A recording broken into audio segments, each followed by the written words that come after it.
Ara a mi m'emociona molt i m'emociona molt fàcilment i m'indigna també amb la mateixa facilitat.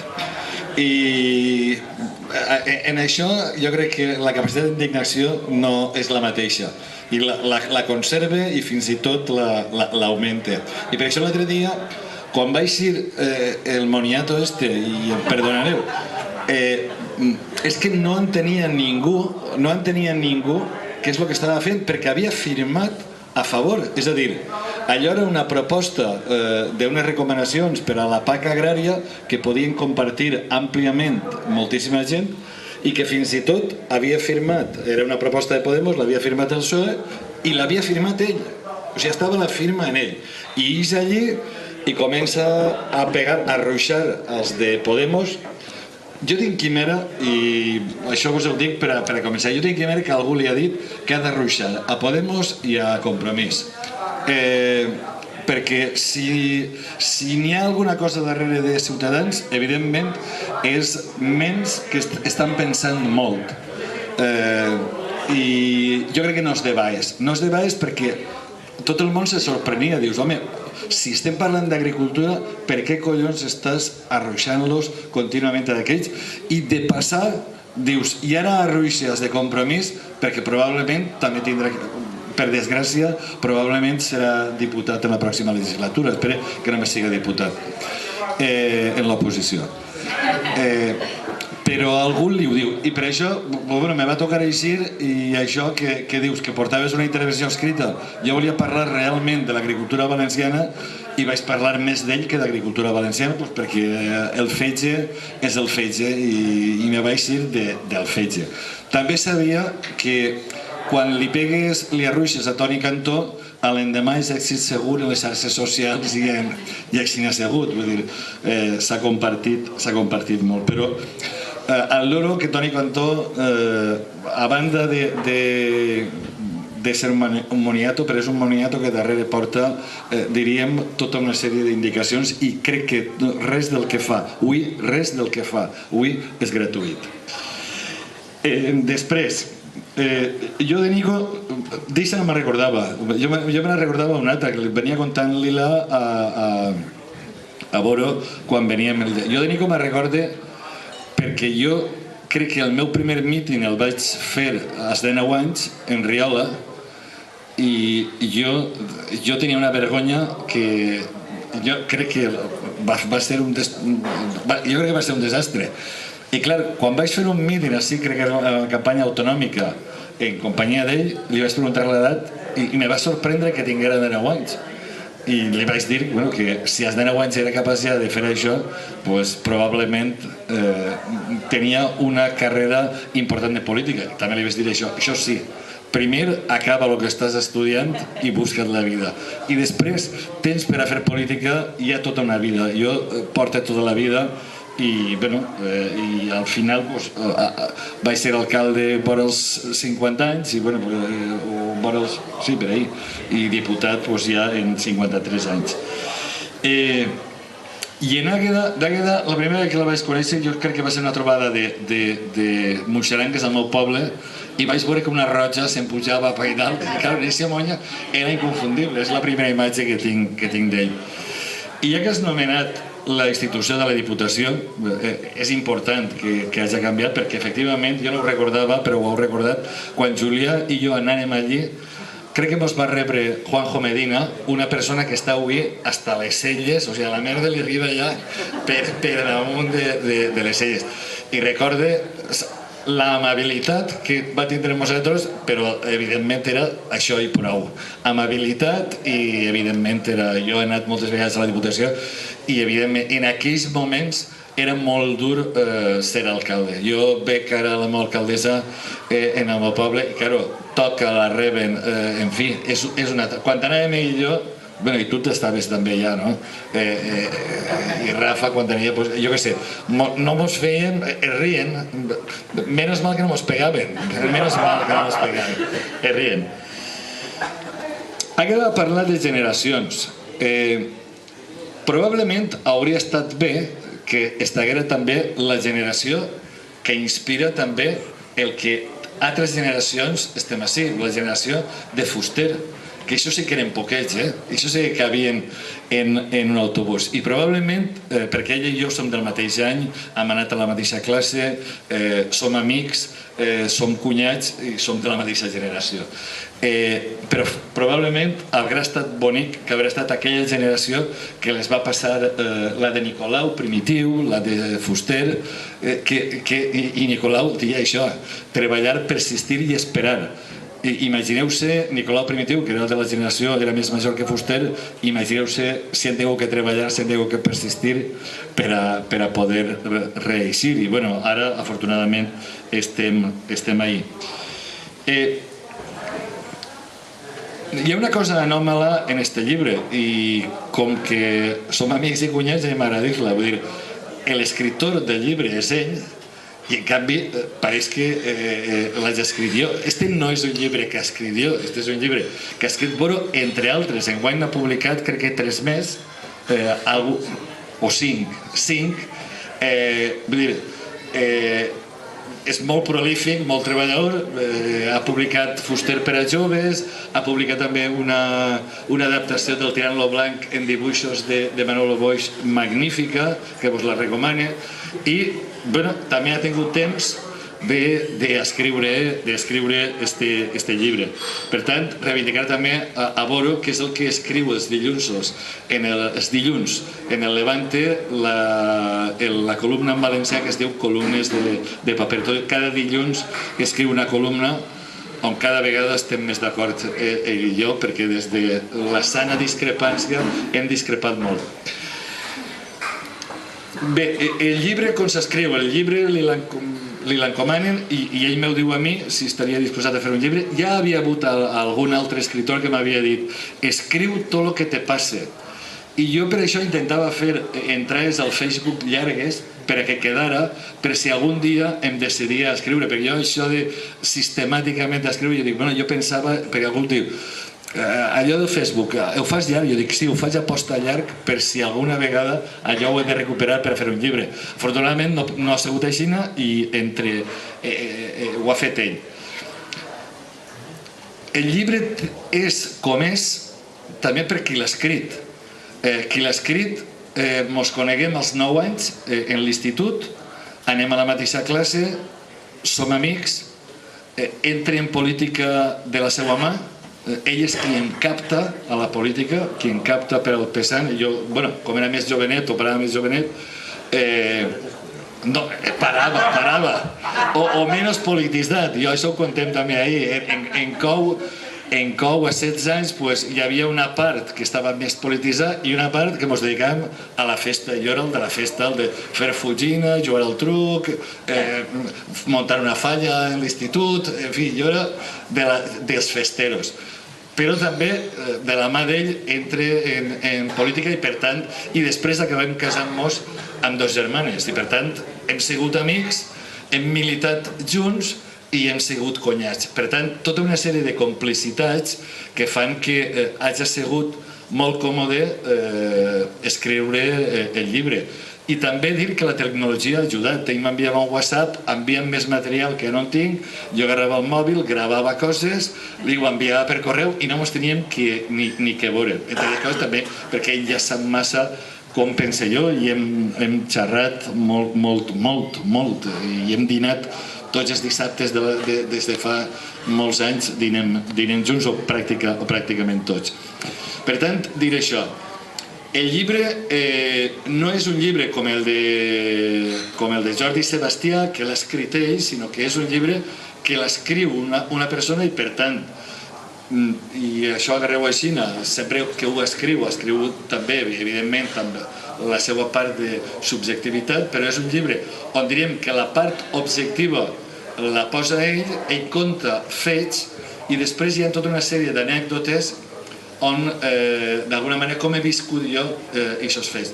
Quan es parla, jo què sé, de la política, o es parla de la repressió, o es parla de l'institut, o es parla de la vida en els carrers. I, per tant, deliberadament jo era partidari, i ell també, afortunadament, d'incloure moltes anècdotes per a que el llibre es poguera llegir d'una manera diríem, amable, que te'l pogueres llegir i que si podies contar una cosa en una anècdota que no escriure 15 pàgines d'això. I per tant, hem intentat que sigui un llibre amable de llegir i pel que es diuen, per la gent que se l'ha llegit, me'l corroboren, que se llegir en dos vesprers, ja m'ho direu. Després, ho has dit tu, o ho ha dit Nico, este llibre s'escriu i estem així avui tots perquè, evidentment, no és una biografia que pugui interessar. La meva biografia és una biografia molt normal i diríem que l'únic excepcional és que soc el primer diputat, tinc l'honor de ser el primer diputat valencianista a Madrid després de la mort de Franco. I per tant jo crec que això és el que fa que siguis una miqueta especial, tot i ser una persona normal. I per això, evidentment, en el llibre hi ha dos escenaris, que un és Sueca, que podria ser Ontinyent, podria ser Albaida, podria ser Bocairent, podria ser Otos, podria ser Agullent.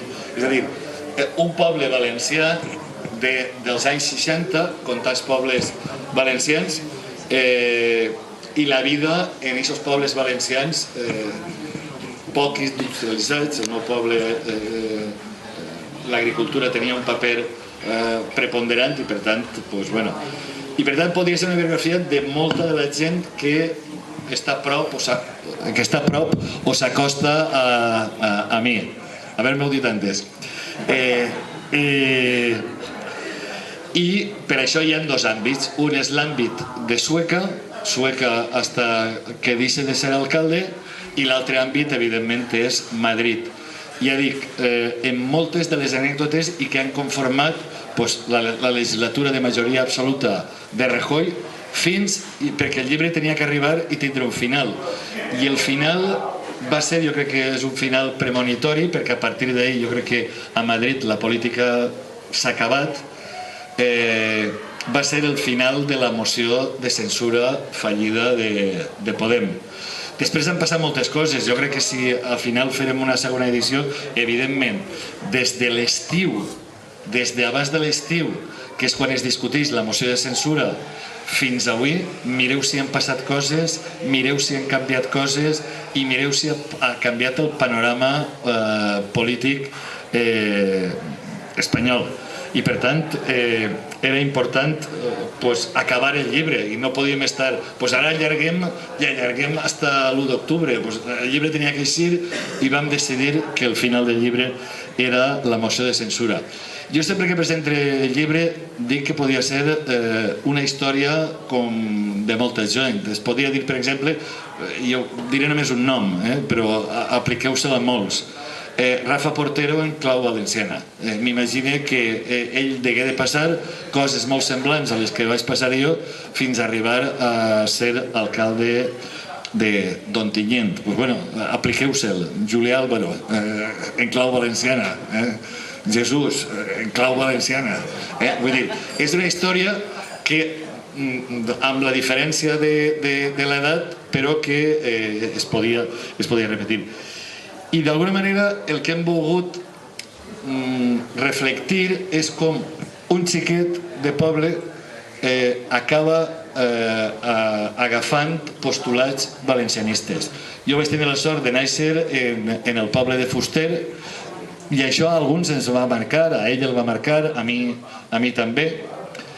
Altres també es va marcar Fuster, tot i no ser del poble de Fuster. Però quina és l'evolució d'una persona de poble fins que s'autoconvenç que fa falta un instrument que representa els interessos dels valencians? I això és, diríem, el llarg camí fins a donar-te'n. Jo contaré una anècdota i es contaré en el llibre, i serà l'única anècdota que contaré, si en voleu més, ahir n'hi ha un cabàs. En contaré alguna o probablement alguna altra. Jo note, i recorde que n'hi havia un xicón d'Ontinyent. Jo, als 14 anys, m'envien a una universitat laboral en una beca. Jo ja feia 5è de batxiller i, per tant, no podia anar a Xest i m'envien a Alcalá de Henares. allí me'n vaig en 14 anys, un xiquet, allí passaves des de setembre hasta que tornaves en Nadal, des de Nadal a Pasqua i de Pasqua a l'estiu, és a dir, passaves molt de temps allí. I clar, quan t'envien allí 14 anys, tu a qui primer busques són els que parlen igual que tu. I recorde que n'hi havia un que li diuen Beneito, de nom no me'n recordo ara com li diuen, però era Beneito, d'ací d'Ontinyent, un de Bocairent, que li diuen Calatayud, Miquel Calatayud, i dos d'Alginet. I aquests 5 fem un quarto i allí en el quarto dormíem junts, parlàvem valencià. I recorde la primera vegada que algú de Madrid, concretament un de Vallecas, em va dir en mala folla, mos va dir en mala folla, que deixarem ja d'una puta vez de hablar en valenciano. Els molestava que fins i tot parlàrem en valencià en privat quan no estàvem en la seva conversa. Bé, això és un colp i tu dius, bueno, jo soc diferent, me vaig sentir diferent i aquest dia vaig començar a sentir-me diferent i vaig començar a valencianitzar-me, diríem políticament, instintivament. Això ho hem viscut els que hem tingut, bueno, la desgràcia, no diré desgràcia, perquè jo tampoc ho considero una desgràcia, però en fi, els que hem anat a la mili ho hem hagut de... és el mateix que hem hagut de patir o en alguns altres àmbits. I bé, i compta aquesta politització fins que arribem a assolir un diputat. I això és el llibre. Jo espero que el llibre vos agrade, espero que el gaudiu. A mi em diuen que es llig en 2 ratos, hi ha moltes anècdotes, els capítols són curts per a que pugues llegir-te. Si t'entra son, dius només me queda una pàgina, m'acaba la pàgina i m'adorc. Per tant són deliberadament curts, hi ha molts capítols i per tant això fa la lectura, diríem, més amable.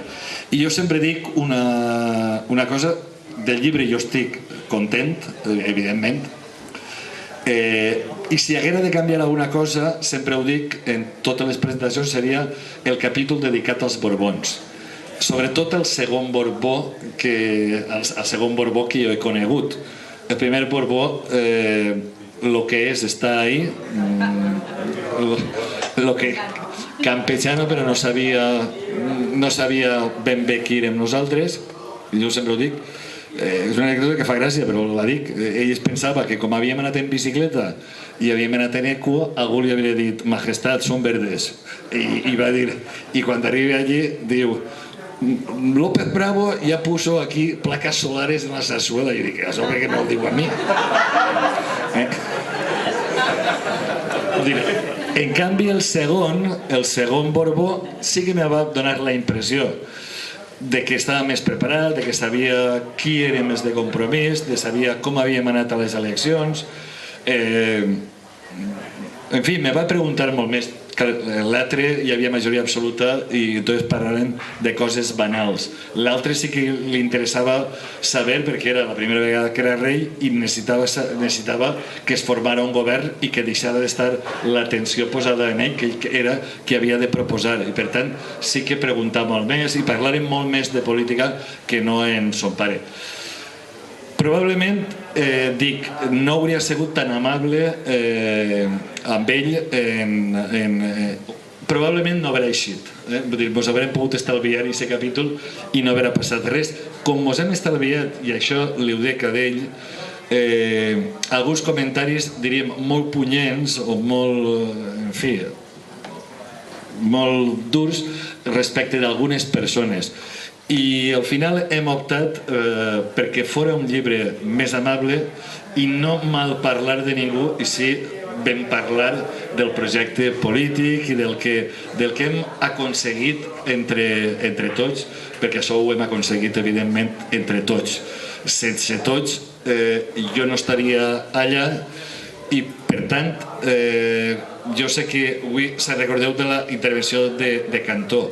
Jo quan faig la intervenció de Cantó estic recordant-me de tots els que esteu així, perquè dic, tots voldrien dir-li el que estic dient-li jo a Cantó en aquests moments, i per això tindrem ben clar que tu eres, en definitiva, el representant de tots aquells que estan en els pobles partint-se la cara per tu, apegant cartells per tu, defensant este moviment i intentant millorar la vida de les valencianes i els valencians. I això és el que compartim tots. Pues acabo de contar l'anècdota pas que no us compreu el llibre. És que, home, és graciosa i jo volia contar-la. Jo em desmaio, bueno, no em vaig desmaiar del tot, però en fi, em vaig marejar, me portaren a l'hospital, en l'hospital me va tocar Rajoy, a les 4 de l'esprada, jo crec que va passar això, era el dia del debat de l'estat de la nació, o sigui que el debat continuava, el debat de l'estat de la nació continuava per la vesprada i recorde que dinant em va tocar Rajoy. I l'endemà de matí hi havia ple en les Corts i algú, i Fabra, que podrà tindre alguna virtut, jo no en sé si en té alguna, però si no té, definitivament és que és graciós. I va voler fer una gracieta i li va dir a Morera, a ver si le va a pasar lo mismo, no se acalore tanto, señor Morera, a ver si le va a pasar lo mismo que al señor Baldoví. I clar, això, i quan ho llegirem, toca per la vespre, jo ja vaig eixir de l'hospital, estava allí en Madrid, en el pis, toca per la vespre i jo estava manejat però com un allioli. I agarra el telèfon la meva dona i diu, diga, i ella diu, no, que el presidente quiere hablar con usted. I es fica, diu, pásamelo. I quan es fica, li va dir això, diu, ara li toques, després de lo que has dit esta matí, quina poca vergonya. Baldotín, Fabra!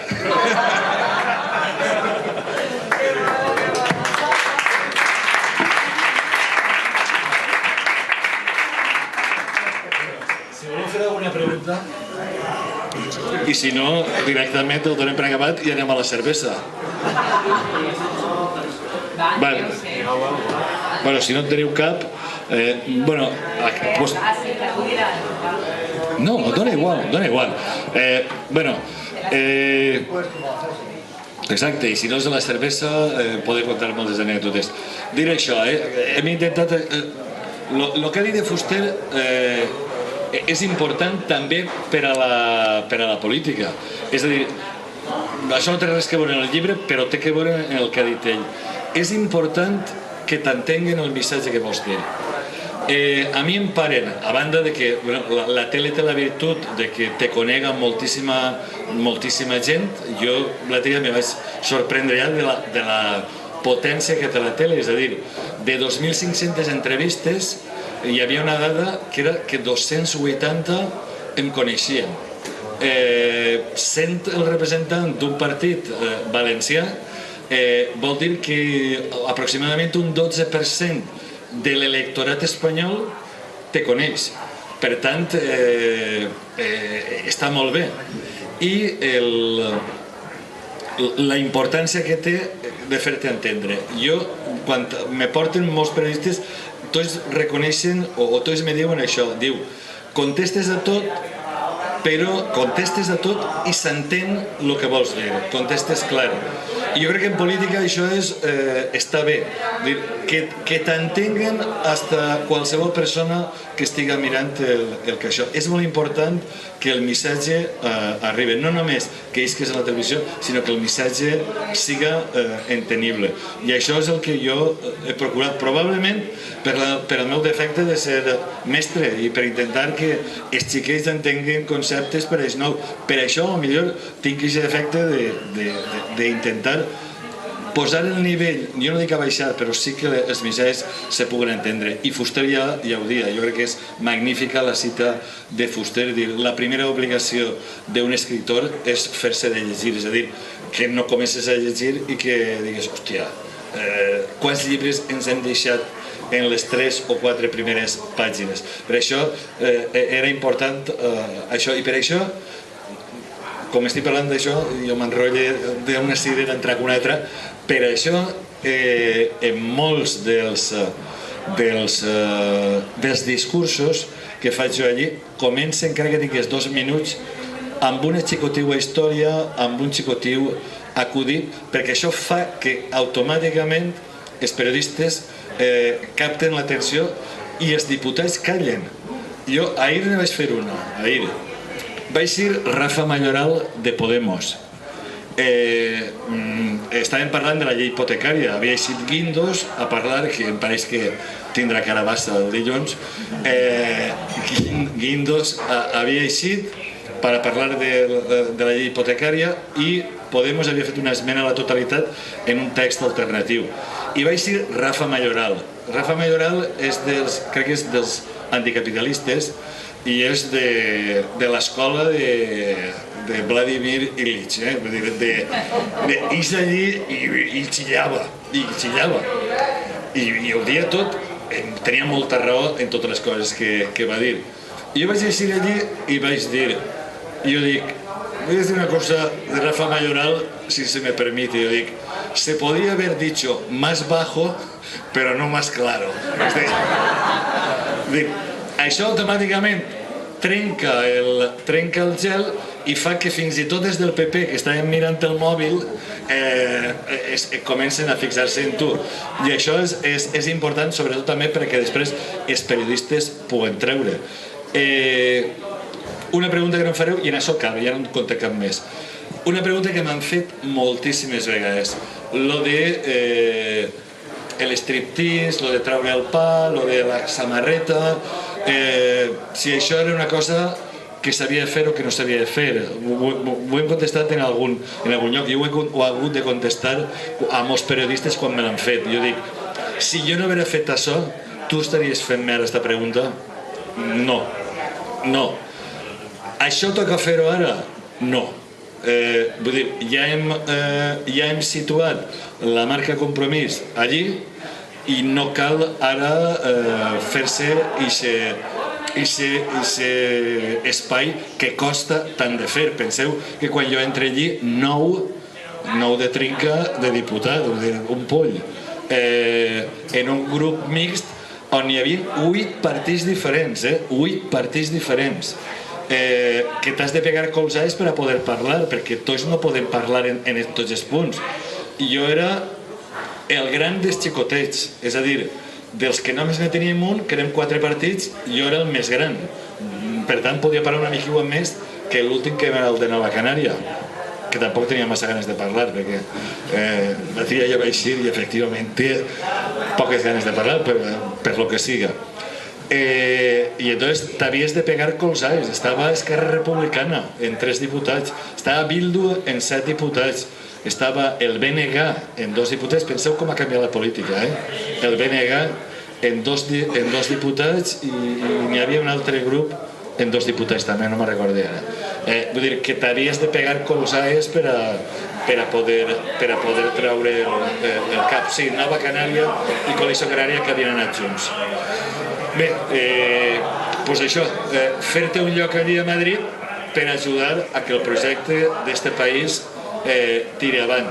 Perquè l'important, i no ho oblidem, és que seguim governant els nostres pobles i el nostre país en els pròxims 4 anys. Si no, la nostra feina se n'anirà en orri en poc de temps. Per tant, necessitem la intel·ligència, l'entusiasme, les ganes per a seguir governant, encara que és dur, ja sé que és dur seguir governant els pobles, jo ho dic per experiència, però necessitem governar els nostres pobles i sobretot governar el nostre país, i en això crec que ho compartim tots els que estem així. Moltes gràcies, no peguem més la vara.